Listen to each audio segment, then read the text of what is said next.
मित्रांनो नमस्कार. मी आपला निवेदक मित्र किरण खोत आणि आज मी एका आगळ्या वेगळ्या कार्यक्रमाचं निवेदन करण्यासाठी इथे आलो आहे. कारण आज आहे अबीरची झुंज.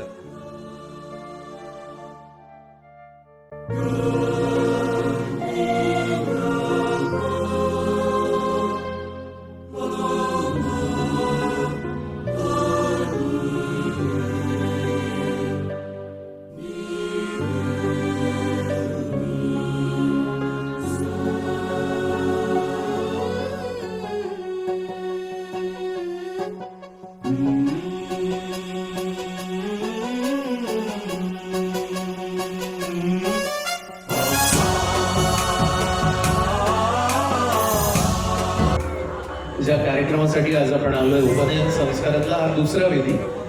पुण्यवाचन झाल्यानंतर केशवपन. लहान मुलांना त्यांच्या भाषेत सांगायचं झालं तर केस का कापतात, म्हणजे शिकवणार ना ते डोक्यात डायरेक्ट जायला. थोडस बारीक करणार. अरे वा. याला मातृभोजन असं म्हटलं जातं. गुरुकडे जाण्याआधी आईच्या हातानं बाळाला भरवलं जातं. उद्यापासून मात्र बाळाला आईचे लाड मिळणार नाही. त्यासाठी आज आजी, आई, आत्या सगळेजण त्याचे लाड करतात आणि त्याला हवं नको ते भरवतात. तर पहिला गुरु हा आपला बाबा असतो आणि म्हणून वडिलांना आत्मगुरु असं म्हटलं जातं.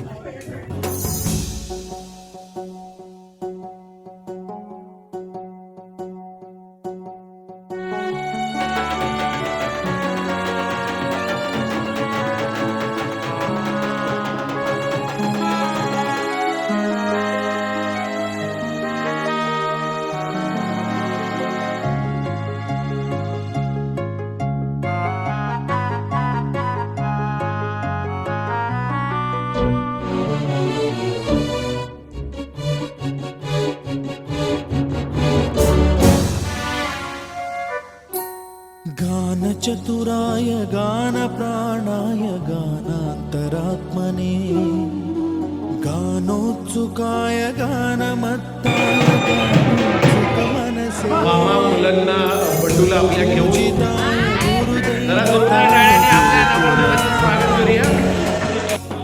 गुरुविक्रमाय गुह्य प्रवराय गुरवे गुणगुरवे गुरुदैत्य गलक्षेत्रे गुरुधर्म सदाराध्याय गुरुपुत्र परित्रात्रे गुरुपाखंड खंडकाय.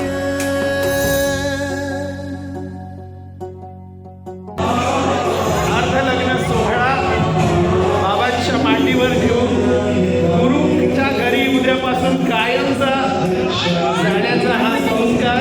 प्रदाय धीमहि गुणातीताय गुणाधीशाय गुणप्रविष्टाय धीमहि एकदन्ताय वक्रतुण्डाय गौरीतनयाय धीमहि गजेशानाय भालचन्द्राय श्रीगणेशाय धीमहि.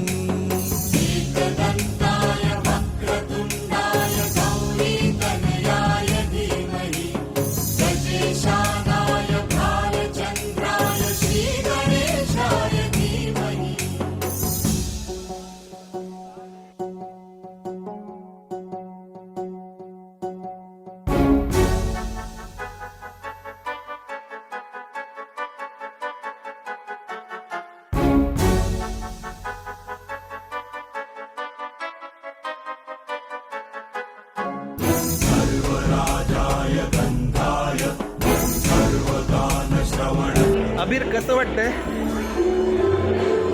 बायको कुठे?